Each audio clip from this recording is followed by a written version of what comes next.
రాతి కట్టడాలంట, జన్మ జన్మల మర్చిపోరని కట్టాలు కడతాడ. ఇంకో ఇలా కూడా రాసింది. మేడారం కంట జాతీయ హోదా ఇవ్వాలట. తప్పేం లేదు, జాతీయ హోదా ఇవ్వచ్చు. కానీ మరి అదే మేడారం పోయినప్పుడు అన్ని గుర్తు రావాలి. జాతీయ హోదా ఇవ్వాలి నరేంద్ర మోదీ గారి ప్రభుత్వం అని చెప్పేసి గుర్తు చేస్తున్న రేవంత్ రెడ్డి గారు ప్రజలకు ఇచ్చిన గ్యారెంటీలు ఆ తల్లి సమక్షంలో ఆ తల్లి మీద కొట్టేసి ఈ ప్రజలకు ఇచ్చిందే అనే విషయం గుర్తు రాలేదా? అంటే ఏదైతే నీకు మేలు జరుగుతుందో, ఏదైతే నువ్వు ప్రజలను మోసం చేయొచ్చో అవి మాత్రమే గుర్తుకొస్తాయా నీకు? ప్రజలకు ఇచ్చిన వాగ్దానాలు, ప్రజలకు ఇచ్చిన హామీలు మాత్రం గుర్తురావు. ఇదే ములుగు జిల్లాకు మన అక్కగారు గత 22 నెలలుగా సీతక్క గారు మరి ఏం చేసి అదన్నా చెప్తే బాగుంటుండే. ఆడికి పోయి ఆ తల్లి సాక్షిగా మరి తెలంగాణ రాష్ట్ర ప్రజలకు ఇచ్చిన 6 గంటలు అమలు చేసినాం, ఇంకో ఇవన్నీ ఎలగబెట్టినని ఆడికి పోయి చెప్పినా బాగుంటుండే. అది కూడా ఏం లేదు. ఏమన్నా అంటే కేసీఆర్ను తిట్టాలి, కేసీఆర్ బండబూతులు తిట్టాలి, ఇక మీటింగ్ పెడితే కేసీఆర్ పాటలు పెడితే ఏడవాలి, లేదంటే ఫార్ములా ఈ రేసు కాళేశ్వరం ఇంకోటి. కానీ ప్రజలకు న్యాయంగా నీతిగా నిజాయితీగా పరిపాలన కొనసాగిద్దామనే ఆలోచన మన జన్మకు రాదు. ఈ జన్మకు రాదు, మళ్ళా జన్మ ఏమైనా కలగందాం. కానీ ఈ జన్మకైతే వచ్చే అవకాశం లేదు. జాతీయ హోదా గురించి మాట్లాడతాడు. ఇంకో పెద్ద ముచ్చట ఉన్నది ఇందులో. అయోధ్య గురించి ఎత్తిండ ఉందా ఇక్కడ? అయోధ్య గురించి మాట్లాడు అన్న. మనం అసలు అయోధ్యకి పోయినామా? రాముని దర్శించుకున్నామా మన కాంగ్రెస్ పార్టీ ఎవడన్నా? నాకైతే కనపడలే. అంతో ఎంతో ఆయన డీకే శివకుమార్ నాయనే మన ప్రయాగరాజు పోయిండు. సరే నువ్వంటే ఇక నువ్వు ఏబీవీపీలో వచ్చినావు, ఇక బీజేపీలో చదువుకున్నావు, ఇవన్నీ చెప్తావు పద్ధతి మాటలు. కానీ ఆ వాసన లేదు ఇప్పుడు నీకు. కాంగ్రెస్ వాసన తగిలింది. నువ్వు ఇంతవరకు నా దేశం అయోధ్య పోవు కూడా అంటే అడిగి పోతే నేను బీజేపీ కూడా నిమ్మటి అనుకుంటారు. అంటే ఈ దేశంలో కాంగ్రెస్ ముస్లింల ఓట్ల కోసం హిందూ దేవుళ్ళను పూజించరుగా, కానీ హిందువుల ఓట్లు మాత్రం సెక్యులర్ ముసుగులో కావాలి మనకు. మరి రేవంత్ అన్న 22 నెలలకెళ్ళి ఈ తెలంగాణ రాష్ట్రంలో ఎన్ని దేవాలయాలు నువ్వు పోయినావు, ఎన్ని దేవాలయాల్లో ఎన్ని అక్రమాలు జరిగితే నువ్వు ఎలగబెట్టినావు అది మాట్లాడు. ఆ జాతీయ హోదా గురించి పత్తిత్తు లెక్క మాట్లాడుతా ఉన్నాం కదా మనం. మరి తెలంగాణ రాష్ట్రంలో హిందూ గుళ్ళ పైన అంటారుగా మత ఉన్మాదుల వాళ్ళకి ఏమైనా పేరు పెట్టుకోని దాడి చేస్తే ఎక్కడా కూడా మనం స్పందించలే. ఇక మనం ఇటువంటి పద్ధతి మాటలు మాట్లాడి బీజేపీని కారణాలు చేయాలని ఒక రాక్షసమైన ప్రయత్నం చూసినా వారి పెద్ద ఫలిస్తలేదు. ఇంకోటి చెప్పాలంటే ప్రజలు నువ్వు ఏం మాట్లాడినా దేక్తలేరు, పచ్చి చెప్పాలంటే దేక్తలేరు. చూడదరా భయ్ ఆయనతో అయ్యేది లేదు, పొడిచేది లేదు.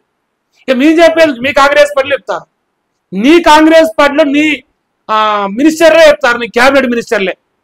ఇక మేమేంది నీ గురించి పొడిచి చెప్పేది? ఇది బాధ్యతే కాదు, భావోద్వేగం అట.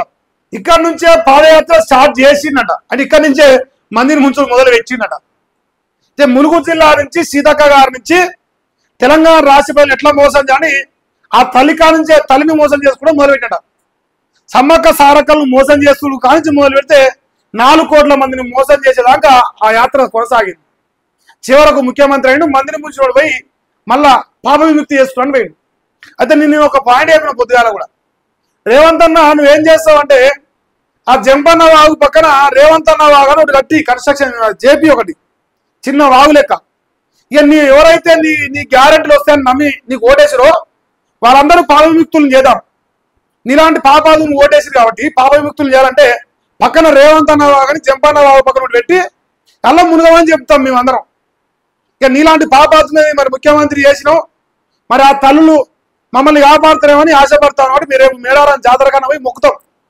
ఇంకా ఈ 3 ఏళ్ళన్నా మీరు నిమ్మలంగా బతకాలి తల్లి, అటువంటి పాపాత్మని మరి నమ్మి ఓటేసినాం అని చెప్పేసి కోరుకుంటారు ప్రజలు కూడా.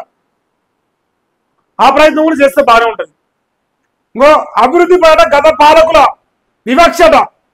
ఈయన ఒడిసిండు, ఆయన ఒడవలే, గత పాలకులు ఒడవలే, వివక్ష చూపించారట. వివక్ష గురించి మాట్లాడితే ఈ సందర్భంగా ఒక విషయం చెప్తా, ఈ వార్త వివరంగా చెప్తాను. ఒక ఆయన గురించి చెప్పాలి, చాలా ఇంట్రెస్టింగ్ టాపిక్ ఉన్నది. మా రాజన్న గురించే మాట్లాడతా.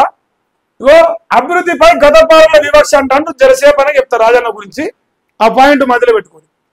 సమ్మక్క సారక్కల గద్దెల అభివృద్ధి ప్రాంగణ పునర్నిర్మాణం నా జీవితంలో గొప్ప ఘట్టం. అట కాదు, సమ్మక్క సారక్కల మీద ఒట్టేసి మందిని ముంచడం నీ జీవితంలో గొప్ప ఘట్టం.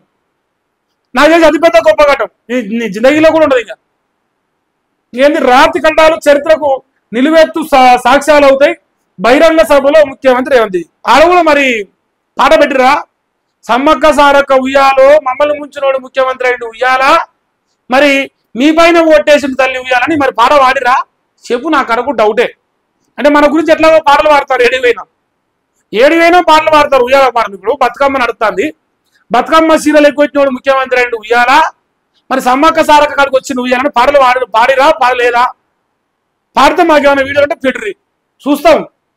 ఇక లేదంటే మరి ఆడ సభ పెట్టినా కూడా ఆ బహిరంగ సభలో కూడా సారే కావాలంటున్నారే అనే పాటలు వచ్చినాయా, లేదా దేకులేంగి అంటుర్రా, ఇంకేమన్నా అంటుర్రా? నీ ఇందిరమ్మ రాజ్యాలు చూసినాక జనాలకి అయితే కేసీఆర్ గుర్తుకొస్తాడు, అయితే దేవుళ్ళు గుర్తుకొస్తాడు, దేవుళ్ళ మీద కొట్టేస్తారు. బతుకమ్మ పండుగ పూట నీ పాటలు పెడతారు నాయన, మన రాజ్యం అంత బ్రహ్మాండంగా ఎలగబెడతాను. ఈ అభివృద్ధి అంటాను, ఈ ఎలగబెట్టని ఇలా అంటే వివక్ష చూపిస్తారంట ఈయన చేసే అభివృద్ధికి. ఏం పొడిచినమే 21 నెలలకి వెళ్ళి నాకేం కనపడలేదే, ఏం పొడిచినట్టు కనపడలేదు. ఇంకా ముఖ్యమంత్రి రేవంత్ రెడ్డి గారు ఇంతవరకు సిలికా పాలకులు వలికిండు.